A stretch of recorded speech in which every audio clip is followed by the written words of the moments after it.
So,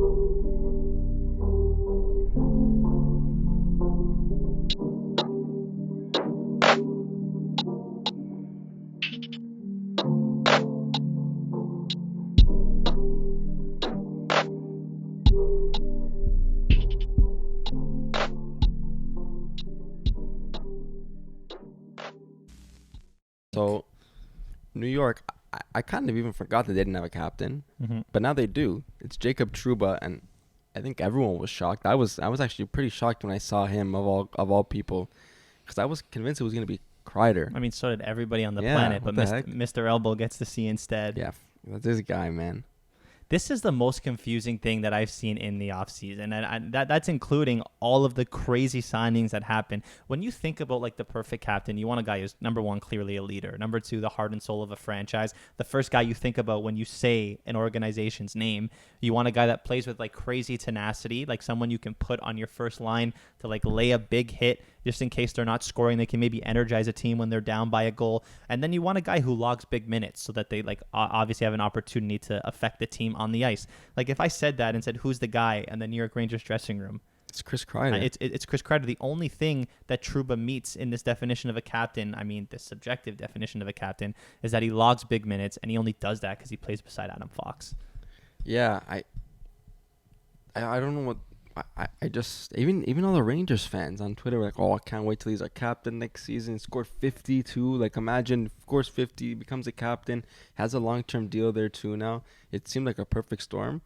The only possible reason I can think that they didn't make him captain is that he just didn't want to be. But I have a hard time believing that. That makes, yeah. Some guys don't. Really? Like, I guess Panarin was also a guy that didn't want to be it. But he didn't want to be. I think, don't quote me on this, it's because he said he couldn't speak English like very fluently, and he thought that would have like hurt his chances. Yeah, everyone has their reasons. Mm-hmm.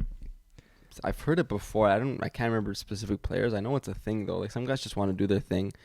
They don't want to like talk to the media as often. They don't want to have that extra pressure. But Kreider seemed like a guy who embraced everything about being in New York. So I'm shocked that it's not him. There must be something we don't know that we'll probably never know.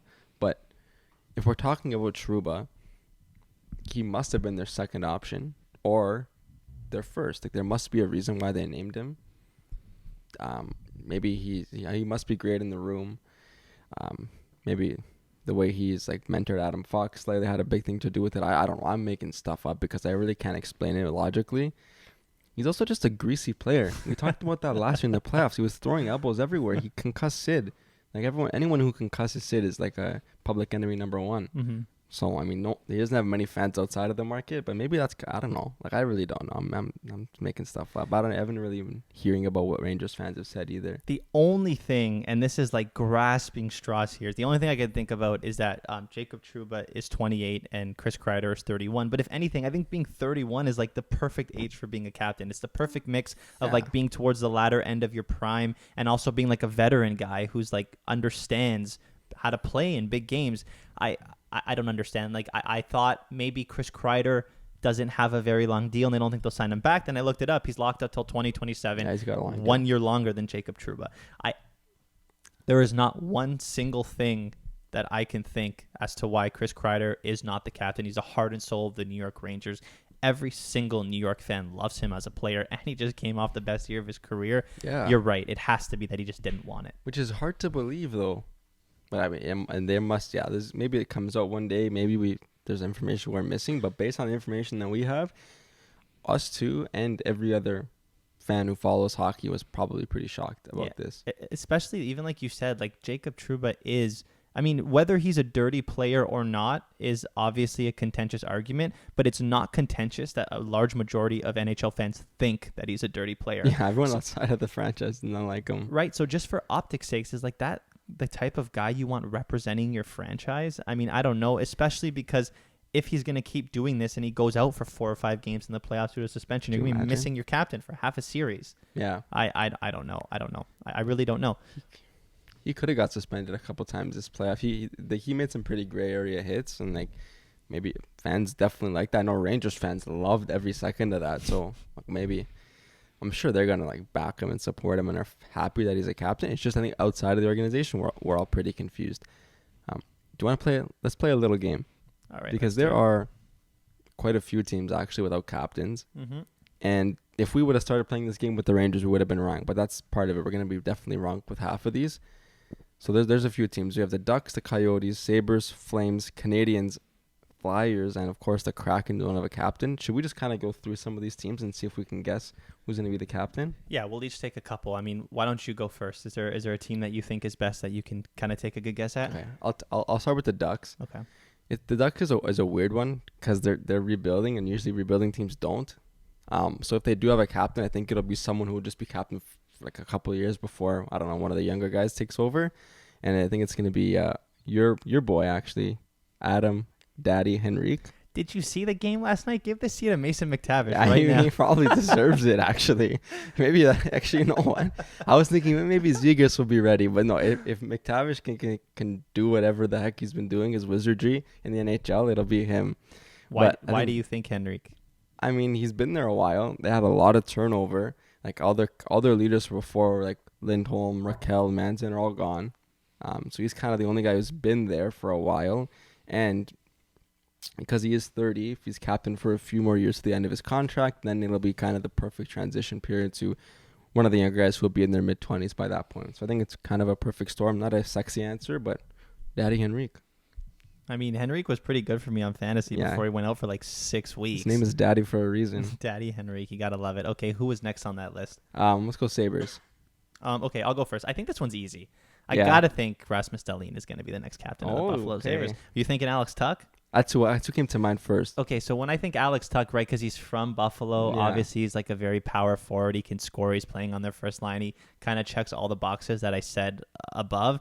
I just think Dahlin's the answer because, I mean, he was drafted by the Buffalo Sabres. He's homegrown by them. He's honestly a very underrated, good defenseman. Yes. There's not that much other talent on that team. He's extremely young. And he's one of the very few players that I have heard being vocal about wanting to play in Buffalo. Mm-hmm. I mean, maybe Alex Tuch wants to play there too because he's from there. Yeah. I don't know. I like Dahlin, but I wouldn't be surprised if Tuch was the captain either. Yeah, no, I like Dahlin too, and he's kind of he's developed actually.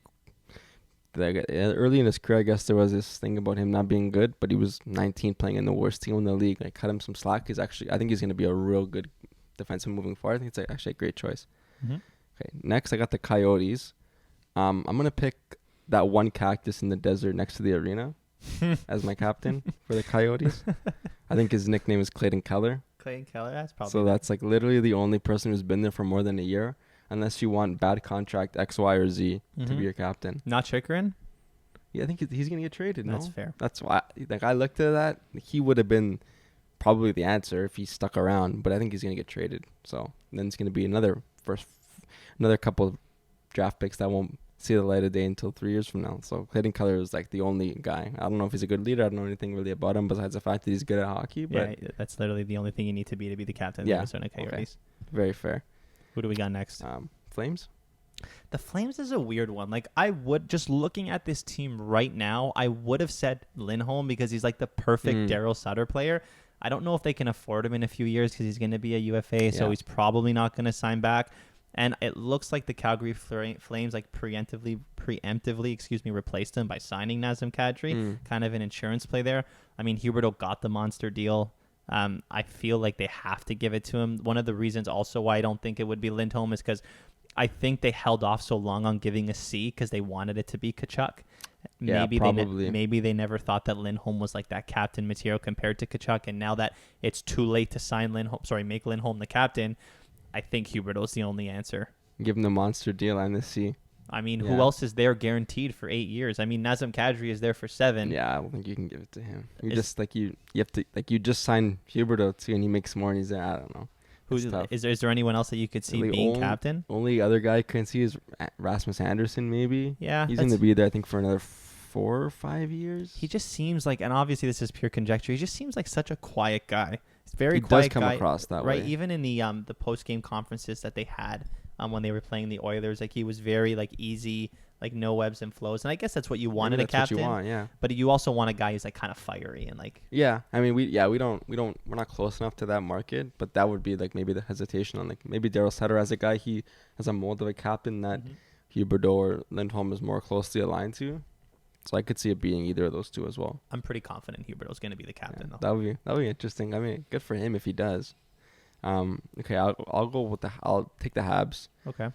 I think Suzuki. There seems like they're molding him to be a captain. Yeah. He's first line, two-way center. He's also Canadian. Like, he kind of fits the mold of what you expect. I think it's too soon to name him captain, though, because that team's going to suck. Like, I wouldn't want to be the captain of a terrible Habs team ever, because, you know, you're going to get absolutely murdered in the media. Like, maybe the fans turn on you. Like, I don't think it would be fair to him to name him captain tomorrow, but maybe in a few years when they're on their way back up, I think it would be cool. And he also, like, don't quote me, I can't think of any other like captain who's been like a visible minority either, because I think he's Filipino.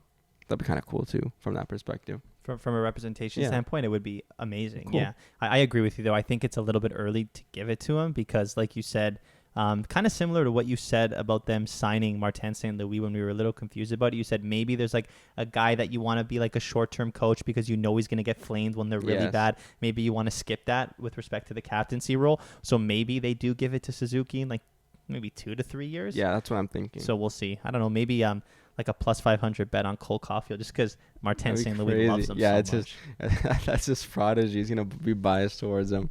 I wonder if you can. Do you think you can bet on your next captain? There has to be some dirty sports book that gives that to you. I mean, if you can bet on like celebrities' next girlfriends, which I can see that you can do now, I'm sure that you can bet on a captain. That's fair. If we find odds, maybe we can have a little segment about that. Okay, Kraken. Do you have anyone there? This one is like so tough. I mean, I think the answer is like no captain. Just Yeah. like the team is so young. I feel like they don't want to name a captain for a really long time, especially because like Beniers and Wright look so good. I mean, maybe if one of them are magical in like 3 to 4 years, if they sign long term, you give one of them the C. Mm-hmm. Especially like just because they made Gio the captain last year and got rid of him in 6 months. Maybe they're not in a race to name another captain. There's literally nobody flashy on that team that I can think of to be named a captain right now. Yeah, the answer is no captain. Maybe the next captain is going to be one of those two young centermen. I think that's probably the most logical choice. I think they also because they literally had to trade their captain right away in the first season. They're probably going to be a little less likely to jump the gun. What's pretty funny is that if you make a graphic, I'm just thinking about this now, about like captain vacancies to replace, and you list like the previous captains, that like you have to fill a vacancy of Giordano on the Flames and on the Kraken, which is pretty funny. A beast. Thanks for watching. If you enjoyed this video, please hit that like button and subscribe for more content, and find the link to our full podcast and all our socials in the description down below. Also, don't forget to turn on those notifications to get live updates on new videos that we release.